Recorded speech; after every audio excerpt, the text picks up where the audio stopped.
let's discuss the visitors that came away impressed after their trip to Knoxville. Pupinagato Kato. Kato is seemingly falling for the Vols. He visited Tennessee twice in the past month. It's a massive shift for the 6'4", 365-pound offensive lineman from Trinity High School in Euless, Texas.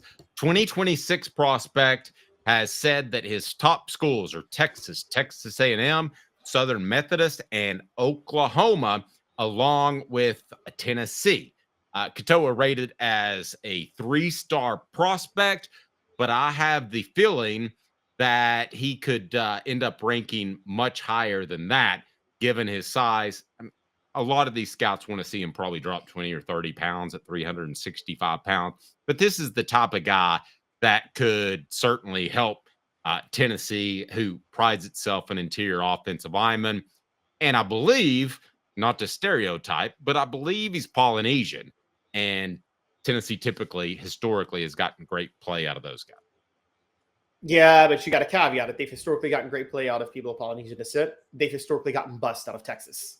So they've never really had good luck with Texas. I think the players, the schools recruiting him make it look like he's more of a 4-star type of guy. That 365 pounds is massive. I do see him being recruited and targeted the way Javonte Spraggins was 6 years ago. And he looks like a guy that could fill that void. But again, you got to be very, very, very careful with those Texas kids that leave that leave the state. No, you're right. I think the only one that made news was the guy who they caught with pounds of pot and scales and baggies. I don't remember his name, but he was a defensive tackle that would have played. And I think he ended up playing for Baylor. Dre Quinn. Quinn is a 6'4", 228-pound edge rusher from Greater Atlanta Christian School in Norcross. 2026 class. He's getting much closer to Josh Heupel, according to On3, saying, quote, he is very relatable. He is the only coach that I can have an actual conversation with him, being comfortable and not being a robot. He's scheduled to join us on Off the Hook Sports, so be sure to hit that like and subscribe button, turn the notifications on so you know when Quinn's a part of the program. One of the highest rated edge rusher prospects in the nation, also a tight relationship with Rodney Garner, but ultimately, this would be a monster pickup for Tennessee if they're able to pluck one out from under Georgia's guys. But it's always the same when I see a kid coming out of Alabama. I'll believe it when I see it. Now, it is worth noting Quinn is from Ole Miss or from Mississippi, but I don't think that Ole Miss is a big factor. He's lived in Georgia most of his life. So Quinn would be monstrous. Again, Caleb, I believe it when I see it when it comes to prospects out of that area. I mean, Tennessee's a better selling point if you're an edge rusher, given what Rodney Garner's done. A quick point of order, though. Clemson is recruiting him heavily, and I just want people to know that Chris Rump is the one from Clemson reportedly targeting him. For those who don't remember, Chris Rump was on Jeremy Pruitt's staff at Tennessee in 2018 and 2019. So I don't know how much that's worth, Dave, but he probably has a little bit of skill at negative recruiting for Tennessee. So that's kind of going to stand out. But if you're looking to be the best edge rusher possible and you think you can play, you go to Tennessee. Yep. Tyson Robinson, 5'9", 185-pound running back. I don't know that you need to get overly excited about him. He is a guy that told On3 that he could be the next Dylan Sampson. Now, the only reason, honestly, at this size that I'm giving Tennessee some credit for recruiting him is that they've had success with smaller backs like Dylan Sampson. He was 5'11", just over 200 pounds. And Deshaun Bishop is listed at 5'10", 200 pounds. He's not 5'10" or 200 pounds. So I look at Tyson Robinson, and he is a guy that needs to grow, but I'm not ruling out that he could be a factor. He is out of Brandon High School in Mississippi. Yeah, I mean, I love when people say they pick the greatest example possible of who they could be, and they say I can be the next this. Like a player goes to college, I can be the next LeBron. That's my game and who I model after. So the next Dylan Sampson, that's ambitious, but I give him credit. Tennessee system would favor that. He's 5'9", 185. He's being recruited heavily by Robert Gillespie, another former Tennessee assistant at Alabama. Interestingly enough, so we'll see how that plays out, but. if Tennessee could land him, that would be another complimentary back for their future. I'm sure he's going to get rated soon. A lot of these ratings for 2026 haven't come out yet. And actually, he's in the 2027 class. So that's why he hasn't been rated yet. Now, if you want to look for one down the pike, just like he is, Barack Willis is a guy that's much higher rated at this point, one of the top edge rushers in the 2027 class, a 4-star prospect from Moody, Alabama High School, recently reopened his recruitment after being committed to Alabama for almost 6 months. Tennessee has kept coming after the highly rated prospect from Alabama, despite the Alabama commitment.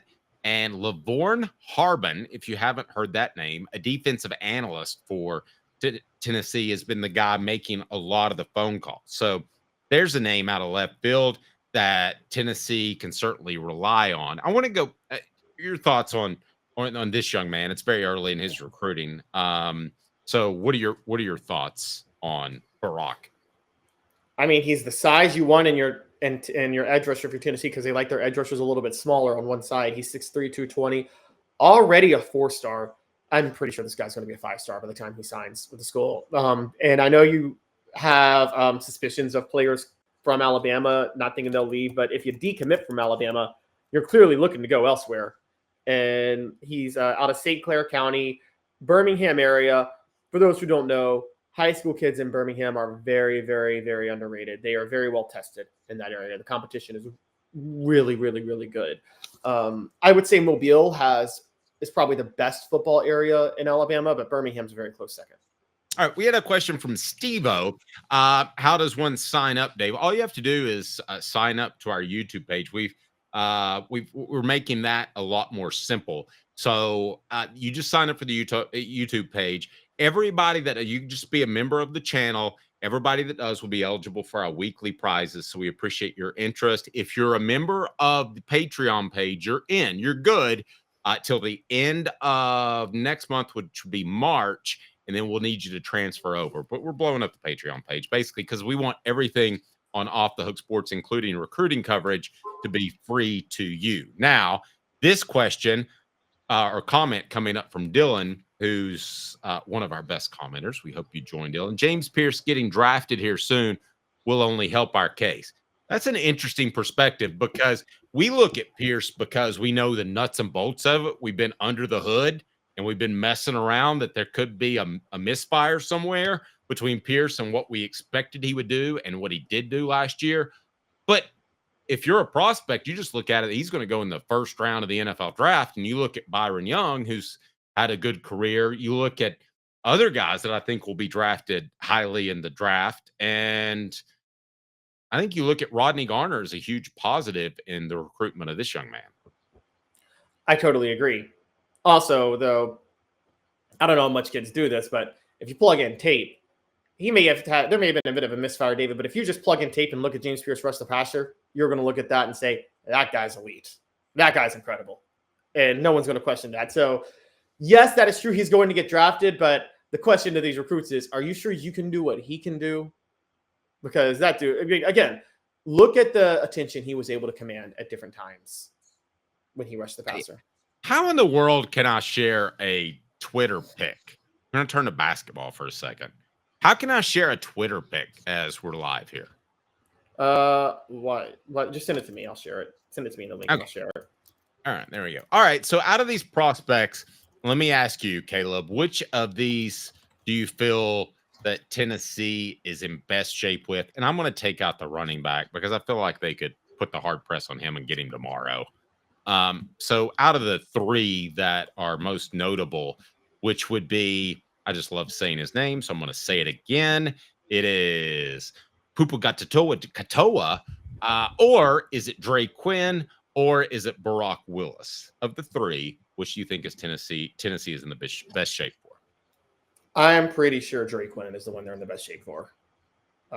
They have the pipeline, they have the position. I think that's the selling point. Dre Quinn is a big selling point for them. Or Travis says, or the exact opposite, and Pierce doesn't go in the first round, which I honestly don't think he will. That would not be a good look. And I do believe that there are going to be some issues, fairly or unfairly, with Pierce's with Pierce's season based off his mental focus or lack thereof because of a personal issue that I don't want to get into that was very serious and happened for the season. That's not fair, Caleb, but it's also not fair if your ACL gives out and the NFL says we're not drafting you as highly because of the ACL injury.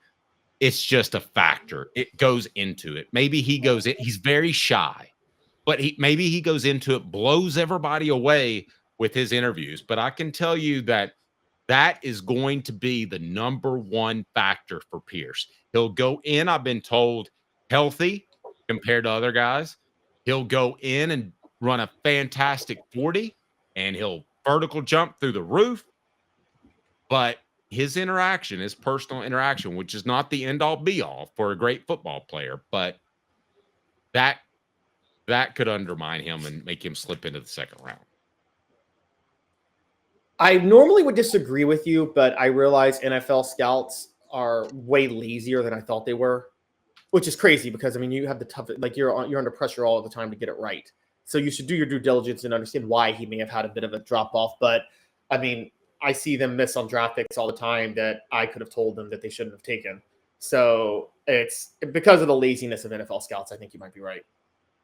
Well, and factor this in too. I mean, the shyness, if he has trouble interacting with people, I mean, that could be the difference unless he just puts up a 4.3 40 and a 42-inch vertical jump at 6'5" and 255 pounds. I mean, that changes everything. I'm trying to get you that tweet from Tony Jones. It's pretty classic. I'll send it to you here in just a second. So how key is Pierce and where he goes in getting in building up? I don't think it matters, honestly, because Tennessee already has proven themselves with Byron Young, and Pierce is wherever he goes, he's going to make an impact in the NFL. And also this year, Tennessee's going to have an edge rusher who is better than James Pierce was. I keep telling you guys that Jordan Ross is going to make a bigger impact. Well, I can't really argue with you now.